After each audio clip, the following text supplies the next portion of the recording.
অফিসকে আমাদের কেরিয়ার আছে এই নিয়ে আমরা একটা ডিভিশন আপনার মাধ্যমে আমাদের সবারই ইমামদের হাতে সবারই বাড়ানো কিছু কিছু করে ইমামদের ৩,০০০ টাকা চলবে ইমামটাকে হাত তুলে আমরা করতে পারবো না। ঠিক আছে, এটা তো পলিসিগত ব্যাপার, আমি পাঠিয়ে দেবো।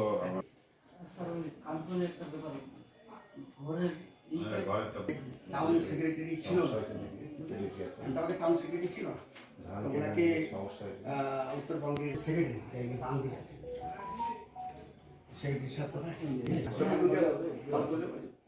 আমাকে নাহলে।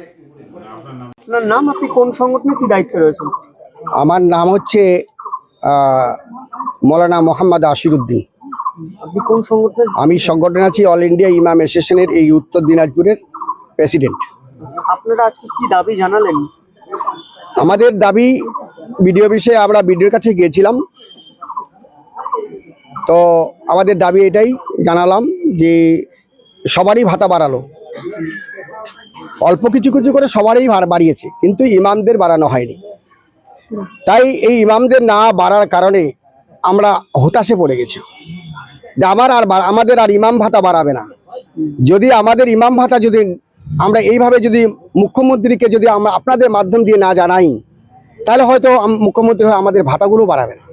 আর যদি ৩,০০০ টাকা দিয়ে আমাদের কোনো সংসার চলবে না। এই দিয়ে কত পাচ্ছেন? এখন ৩,০০০ টাকা পাচ্ছি, ২,৫০০ টাকা আগে দিত, এখন ৩,০০০, আর মুয়াজ্জিন পাচ্ছে ১,৫০০। সবাই যেহেতু বাড়ালো, তো আমাদেরও বাড়াতে আমরা এই জন্য বিডিওর কাছে আমরা আসছিলাম। তিনার কাছে আমরা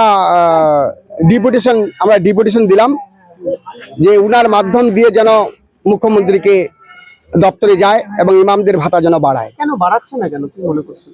এখন সরকার কেন যে বাড়াচ্ছে না, এখন সরকারই বলতে পারবে কেন যে বাড়াচ্ছে না। আমরা যখন মুখ্যমন্ত্রী প্রথম পশ্চিম বাংলায় মুখ্যমন্ত্রী হয়েছিলেন প্রথম, তখন কিন্তু আমরা ওই উত্তরবঙ্গে কোনো এমএলএ হয়নি, শুধু ইমামরা তার পিছনে ছিল। শুরু থেকে ইমামরা মুখ্যমন্ত্রীর পাশে আছে, বর্তমানে এখনো তিনার পাশে আছেন, ভবিষ্যতে ইনশাআল্লাহ থাকবেন। তবু কেন ইমামরা যে বঞ্চিত মুখ্যমন্ত্রী করছেন আমরা এটাই জানি না। আমরা এরকম মুখ্যমন্ত্রী, মানবিক মুখ্যমন্ত্রী আমরা মনে করি। আমরা কাগজ দেখে ভোট দিই না, আমরা দেখি শুধু মুখ্যমন্ত্রীর মুখটা দেখে আমরা ভোট দিই, আমাদের ভোট কোথাও যায় না। এই যে আপনাদের ক্ষোভ প্রকাশ করছেন যে ভাতা বৃদ্ধি হচ্ছে, এটা কি ভোটে প্রভাব পড়বে?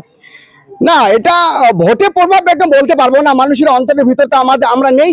আমি কি মানুষের, আপনি কি মনে আছে আমি এটা বলতে পারবো না, কারণ কে কি ভাববে না ভাববে। যদি একটা মানুষকে কেউ চা খাওয়ায়, তার পিছনে সারাদিন ঘুরে বেড়ায় মানুষ, তাই কিনা এটা বুঝে নেন। এখন আমাদের ৩,০০০ টাকা দিচ্ছেন, কিছু যদি বাড়িয়ে দিতেন আমাদের মনগুলো খুশি হয়ে যেত। ইমামরা ওর পক্ষেই আছি, এখনো আছি, থাকবো। এবং উনার জন্য মুখ্যমন্ত্রী তো বলেছেন আপনাদেরকে ঝান্ডা ধরতে হবে না, আপনাদেরকে কিছু করতে হবে না, শুধু আমার জন্য দোয়া করবেন। তাই আমরা মসজিদে বসে বসে দোয়া করছি। আর সমাজটাকে আমরা দেখছি কেউ যেন কোনো অশৃঙ্খলা না করে এবং সমাজ দূষণ কাজ কেউ যেন না করে। স্কুল ছুট ছেলেদেরকে আমরা ওখানে স্কুলে পৌঁছাচ্ছি, আমরা পোলিও খায়া পোলিওকে দূর করেছি। আমাদের কি যেন আরো সামাজিক অনেক কাজ আছে। এই দাবি থেকে আপনারা আবার কোথাও দাবি জানাবেন? হ্যাঁ, এই দাবি আমরা একটু শুরু করেছি, চলবে, আমাদের সব জায়গায় চলছে, আমাদের হ্যান্ডাবাদও চলছে।